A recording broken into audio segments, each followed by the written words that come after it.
আসসালামু আলাইকুম।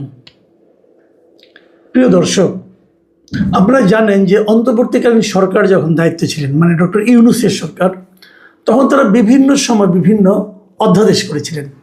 অধ্যাদেশ মানে হলো গিয়ে আইন, মানে এক একটা সময় এক একটা প্রয়োজনে এক একটা করে আইন করেছিলেন। কিন্তু আইন করার নিয়ম হলো আইনটা করতে হয় সংসদে, কিন্তু সে সময় কোনো সংসদ ছিল না। কাজে সংসদ না থাকলে পরে সংবিধানের 93 ধারায় একটা জিনিস বলা হয়েছে যে রাষ্ট্রপতি অধ্যাদেশ জারি করতে পারেন। অধ্যাদেশ মানে উনি একটা আইনের মতো করেই করবেন, ওটা রাষ্ট্রপতি জারি করবেন। এটা আপৎকালীন সময়ের জন্য, যে ওই সময় যেহেতু কোনো সংসদ নেই, কাজেই উনি এটা করে দিলেন। এবং করার পর পরবর্তী সময়ে যখন সংসদ বসবে, তার বসার প্রথম 30 দিনের মধ্যে সেই অধ্যাদেশগুলিকে সংসদ যদি অনুমোদন দেয়, তাহলে সেগুলো আইনে রূপান্তরিত হবে। আর যদি সংসদ সেগুলি অনুমোদন না দেয়, তাহলে সেগুলো বাতিল হয়ে যাবে। আরও একটা কথা, যদি পরবর্তী সংসদ বসার পর 30 দিনের মধ্যে সেগুলিকে উপস্থাপনই করা না হয়, সংসদ যদি বলে এগুলি আমরা উপস্থাপন করব না, তাহলেও সেগুলো বাতিল হয়ে যাবে।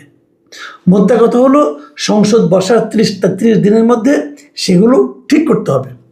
তো আমাদের এই সংসদ বসেছে মার্চের 12 তারিখে। মার্চের 12 তারিখে হলে পরে এপ্রিলের 12 তারিখের মধ্যে এগুলোর একটা ব্যবস্থা করতে হবে।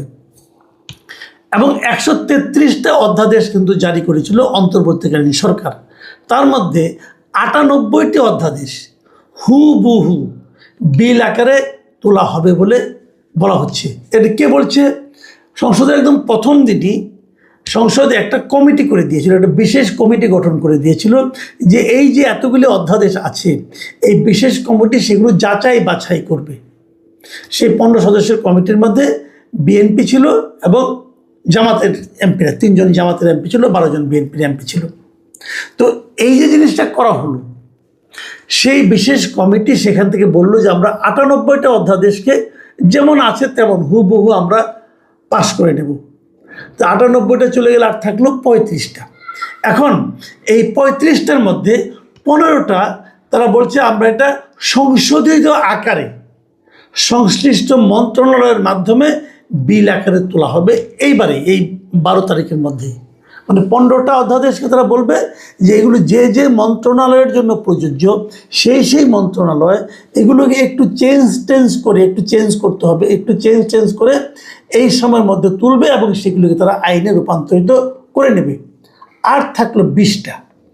আর যে 20টা আছে, সেই 20টার মধ্যে 16টা তারা বলছে যে এগুলো এখনই বিল আকারে উত্থাপন করা হবে না, পরবর্তী সময়ে আরও যাচাই বাছাই করে সেগুলো নিয়ে আলোচনা করা হবে।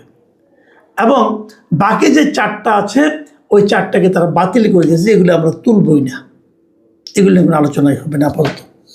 এখন এই জায়গাটাই হলো মূল প্রসঙ্গ।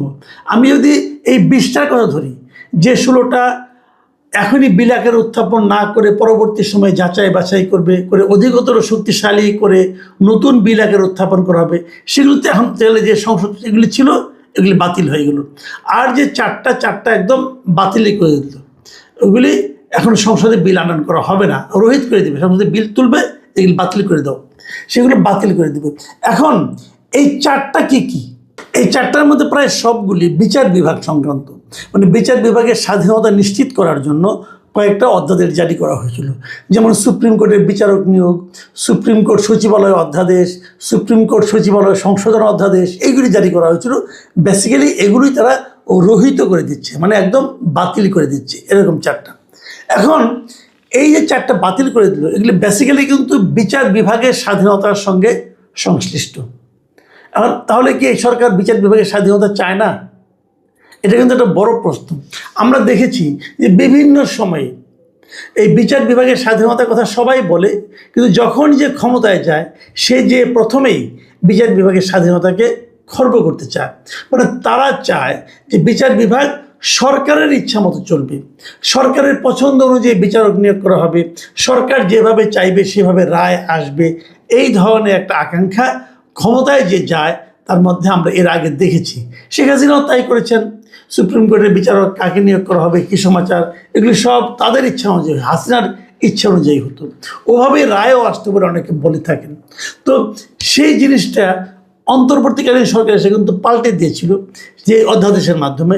সেই অধ্যাদেশগুলো এখনই বাতিল করে দেওয়ার যে মানে কথা বলা হচ্ছে, সেই জিনিসটা কিন্তু আবার এই বর্তমান যে সরকার এসেছে তাদের মন মানসিকতা, তাদের ইন্টেনশনকে কিন্তু কোনো না কোনোভাবে প্রকাশ করছে, এবং এটা নিয়ে ব্যাপক প্রতিবাদ হয়েছে।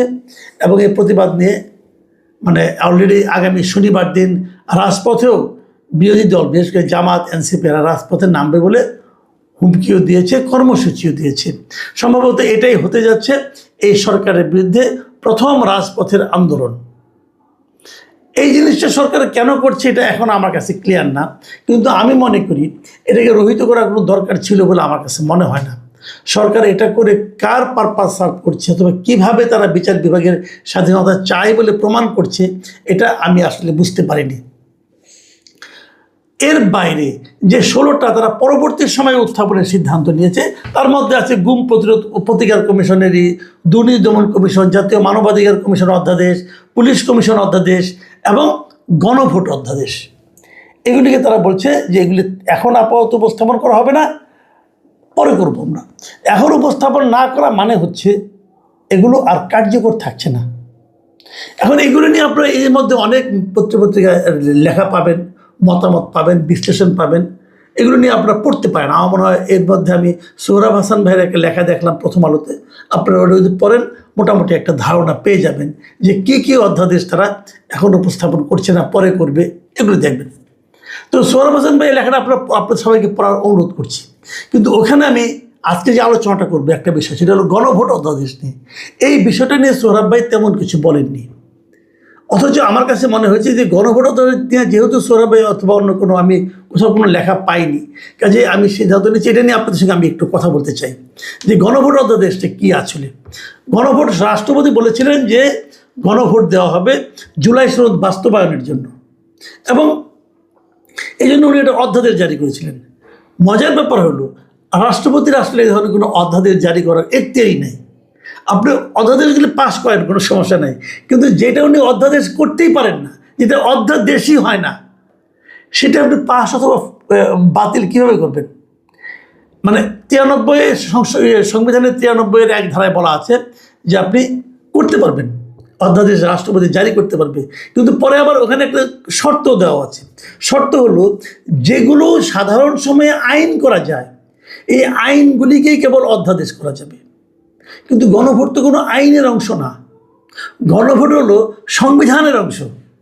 গণভোটটা আগে সংবিধানের মধ্যে ছিল, কিন্তু গণভোট আপনি আইন আগে সিম্পল মেজরিটি দিয়ে গণভোট করা যায় না, মানে গণভোটের বিষয়টাকে নিয়মটাকে পাশ করা যায় না। কাজে এইটা আসলে রাষ্ট্রপতি করতেই পারে না। যে জিনিসটা করতেই পারে না সেই জিনিসটা করেছেন, এবং সেটাকে এখন পাশ করার প্রশ্ন উঠছে, এটা তো পাশ হবে কীভাবে আমি বুঝতে পারছি না। কিন্তু ব্যাপারটা সেই বিচারে গণভোট কিন্তু আসলে অবৈধ অধ্যাদেশ ছিল, অধ্যাদেশ ইটসেলফ অবৈধ ছিল, এটা আমার বিবেচনা, আমি এইভাবে এটা মনে করি।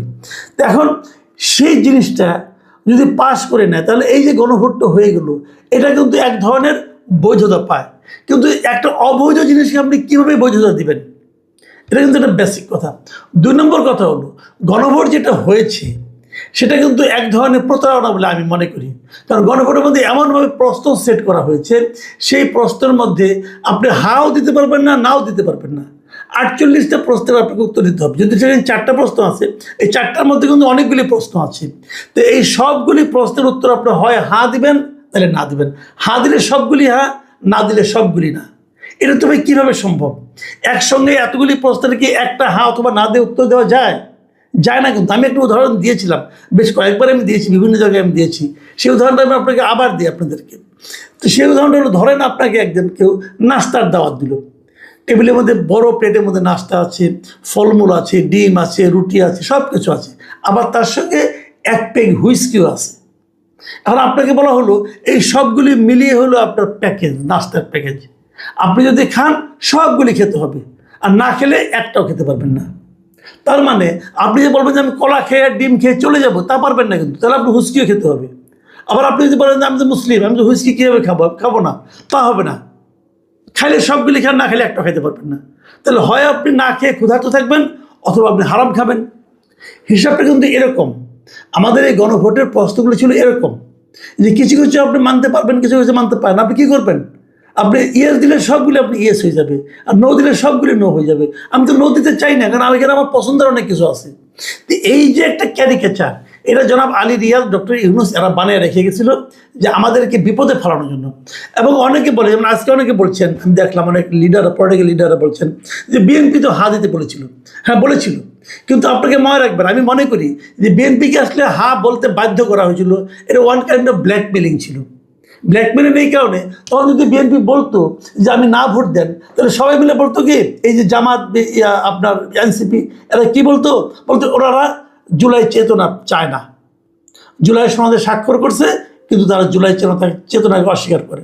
আমি আপনাদের একটা কথা বলি কেবল, দেখেন আমাদের 2024 যে আন্দোলনটা হয়েছিল, সে আন্দোলনের সময় মানুষের মধ্যে যে চিন্তাটা কাজ করেছিল, যে আকাঙ্ক্ষাটা কাজ করেছিল, সে আকাঙ্ক্ষাকে পরবর্তী সময়ে জুলাই চেতনা বলা হয়েছে।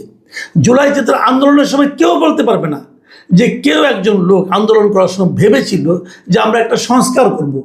তারা ভেবেছিল আগে হাসিনা সরকারের পতন হোক, জাস্ট পতন চেয়েছে, আর কিছু না। কিন্তু পতন হয়ে যাওয়ার পর যারা নাকি সে আন্দোলনের সামনে ছিল এবং নিজেদেরকে তার সিপাহসালাহ বলে দাবি করেছিল, তারা বলছে যে আমরা একটা সংস্কার চেয়েছি, এবং একটা সংস্কার আমিও চেয়েছি। আমি মনে করি একটা সুযোগ যখন পাওয়া গেছে একটা সংস্কার হোক বলেছি আমরা, কিন্তু সেই সংস্কারটা চেহারা কি করলে সেই সংস্কারটা হবে সেটা কিন্তু আমরা কেউ জানতাম না। ওটা হলো ডক্টর আলী রিয়াজের নেতৃত্বে কিছু ভাড়াটে বুদ্ধিজীবী এবং কিছু এনজিও কর্মী, এরা এসে একটা সংস্কার কর্মসূচি বানিয়েছে ডক্টর মোহাম্মদ ইউনূসের সহযোগিতায়, এবং বিপুল অর্থ ব্যয় করেছে, বিপুল সময় ব্যয় করেছে। এই সময়টা ডক্টর ইউনূস ব্যয় করেছেন কত বেশি দিন থাকা যায় সেই পরিকল্পনাকে সামনে রেখে। পুরা জিনিসটাই ছিল মতলবী। কাজে আমি মনে করি আন্দোলনের চেতনা আর আন্দোলনে বিজয়ের পর এই ছাত্র নেতৃত্বদের দ্বারা ঘোষিত জুলাই চেতনা এবং জুলাই সনদ, এই তিনটা কিন্তু এক না, তিন জিনিস। জুলাই সংস্কার মানে জুলাই সনদ মানেই যে সব ভালো কিছু সংস্কার হয়ে যাচ্ছে, তাও কিন্তু না। কাজেই এখানে যেভাবে বলা হচ্ছে ঠিক এভাবে এটা বিচার করলে চলবে, অতি সরলীকৃত ব্যাখ্যা এই বিচার হয়ে যাবে। যাই মনে করি এগুলো নিয়ে আমাদের আরও পড়াশোনা করা দরকার আছে।